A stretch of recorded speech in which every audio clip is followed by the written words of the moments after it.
Yo tout le monde, c'est Aurel, aujourd'hui on se retrouve pour la review de l'épisode 21 de Tokyo Ghoul Re. J'espère que vous allez bien. C'était un épisode assez intéressant, si vous l'avez pas vu je vous invite à aller le voir, c'est dispo sur Wakanim comme d'habitude. Et eh bien la dernière fois on s'était laissé sur le moment où Kaneki se transformait en dragon ou en monstre, hein, comme vous voulez, parce que dans tous les cas c'est un petit peu pareil, hein, vu la transformation. Notamment on avait pas mal d'éléments, on avait aussi Ide qui était venu demander de l'aide à Urie notamment, et pas mal de choses qui se passaient. Il y avait tout le monde qui était un petit peu perdu, il y avait juste Furuta notamment qui eh bien était tout content parce que son plan avait tout simplement fonctionné et Kaneki s'était transformé. Donc début d'épisode, eh bien on voit un petit peu les ravages qu'a pu faire Kaneki justement dans la ville. Bon, on voit qu'il est pas là pour rigoler, il y a eu de nombreux morts, il y a un petit peu tout qui est détruit dans tous les sens. On a encore des membres du CCG qui sont toujours présents, donc Juzo, etc. Notamment on a aussi Muruda, si je me trompe pas, j'ai peur de me tromper sur le nom de l'inspecteur, bon c'est pas très grave. Il y a toujours une partie du CCG qui est là. Du côté des ghouls et plutôt des chèvres noires, eh bien on a tout le monde qui est un petit peu perdu par rapport à ce qui se passe justement par rapport à Kaneki, et surtout eh bien ils ne veulent pas abandonner Kaneki, il faut trouver une solution tout simplement pour eh bien qu'il s'en sorte. Et notamment cette solution va être donnée, enfin va être en tout cas organisée par Ide, qui va tout simplement aller à la rencontre d'un petit peu tout le monde, de tous ceux qui pourraient potentiellement justement aider Kaneki et l'aider eh bien à le sauver tout simplement. Et c'est là que l'épisode est très intéressant parce que le but de Kaneki quand il était eh bien chef entre guillemets des chèvres noires, c'était le fait qu'il y ait la paix, tout simplement, que les ghouls ne soient plus forcément tués par le CCG, par les humains, et vice versa. Et notamment, eh bien, le fait que Kaneki se soit transformé, ben ça amène un petit peu à cette entre guillemets paix qui était recherchée justement par celui-ci, dans le sens où eh bien on a une alliance qui va se créer entre les membres du CCG, certaines ghouls, un petit peu avec tout le monde en fait, et même certains humains qui sont au final là. Et c'est ça qui est très intéressant, c'est que bah l'air de rien, la transformation de Kaneki, oui, ça fait des dégâts, mais d'un autre côté, ça va peut-être aider derrière à arriver à la paix, en tout cas quand tu auras les éléments perturbateurs, hein, Furuta, etc., qui auront dégagé, parce que du coup, effectivement, Kaneki s'est transformé en dragon, mais Furuta et tout son groupe, bah, on sait pas trop quel est leur objectif derrière, parce que bon, leur objectif premier, c'était de transformer Kaneki en dragon, mais derrière, c'est vrai qu'on n'a aucune idée. Et là, c'est très très intéressant justement de voir l'alliance qui a pu se créer, parce que ça va peut-être justement aider plus tard à eh bien, avoir la paix, on va dire, entre humains, ghouls, CCG, etc. Alors, du coup, on a pas mal de choses qui se passent, notamment, bon, petit truc, on a Kano qui se suicide dans cet épisode. Hein. Kano, c'est celui qui s'amusait tout simplement à sauver tous les humains en leur mettant des morceaux de ghouls, etc., histoire qu'ils deviennent aussi des ghouls borgnes, etc., notamment.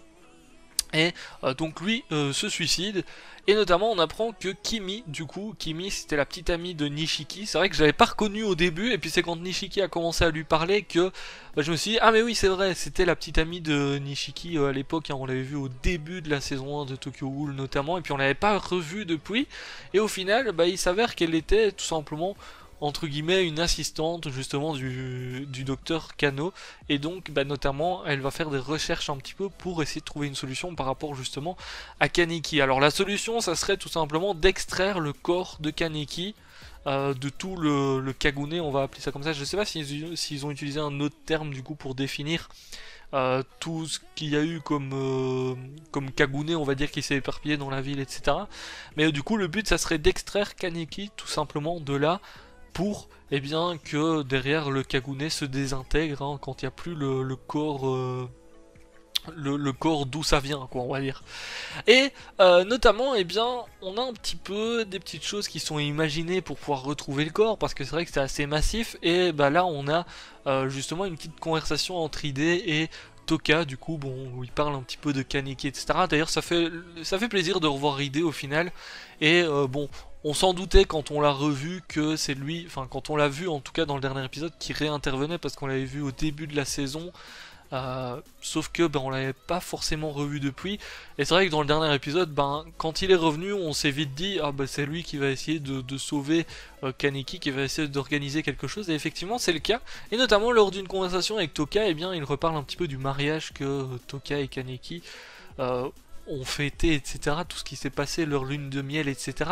Et là, il y a Toka justement qui repense à la bague qu'elle a offerte à Kaneki, et c'est peut-être la solution justement pour retrouver Kaneki dans tout ce bazar et pouvoir extraire le corps. Donc à partir de ce moment-là, on a un petit peu tout le monde qui commence à chercher avec des détecteurs à métaux en fait, et on a Chou qui fait un petit peu marcher ses relations aussi pour choper un petit peu plus de détecteurs à métaux, etc. Donc c'est vraiment ça la solution. Tout simplement. C'est vrai qu'on voit pas trop par contre du côté de Furuta, on voit pas trop ce qu'il veut au final, parce qu'effectivement il a transformé Kaneki, mais bon, derrière, quel est son objectif exactement? Qu'est-ce qu'il va faire derrière? Parce que bon, là on a justement l'alliance qui est créée entre le CCG, les ghouls, etc.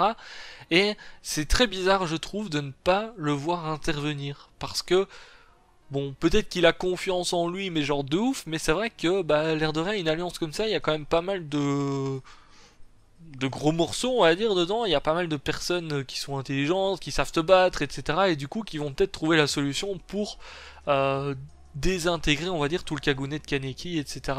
Et surtout le faire redevenir normal. Donc je sais pas, c'est bizarre de pas le revoir.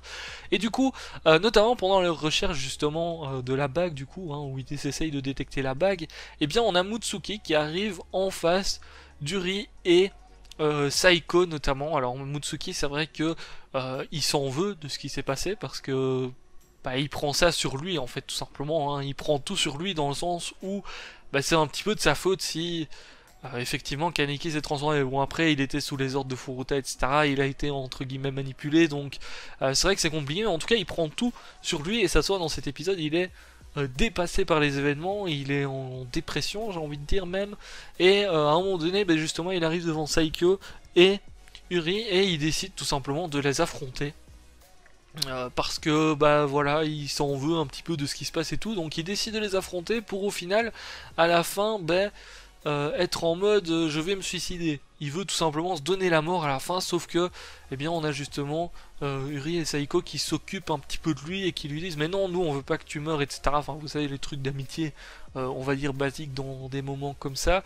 On a des petites pensées à tout le groupe de Queens qu'il y avait avant, etc. Et donc ils arrivent un petit peu à faire réaliser justement à Mutsuki que tout le monde, enfin il y a plusieurs personnes qui sont en tout cas derrière lui et qui veulent pas le voir mourir tout simplement. Donc Mutsuki, à partir de ce moment là, il oublie un petit peu l'idée de se suicider, et on a les recherches qui continuent. En tout cas on verra bien dans le prochain épisode ce qui se passe. Est-ce qu'ils vont réussir à retrouver la bague, etc. Ça commence à devenir chaud parce que on a justement Kaneki qui s'est réveillé, en tout cas le monstre qui s'est réveillé et qui veut justement créer d'autres petits monstres. Donc on a une grosse bataille qui commence, et je pense que Furuta et tout ce qui est clown, etc. là ils vont commencer à se ramener dans le truc, donc ça commence à devenir compliqué. D'ailleurs on a vu les clowns juste un petit peu au début, je sais plus, avec la meuf, je sais plus son nom.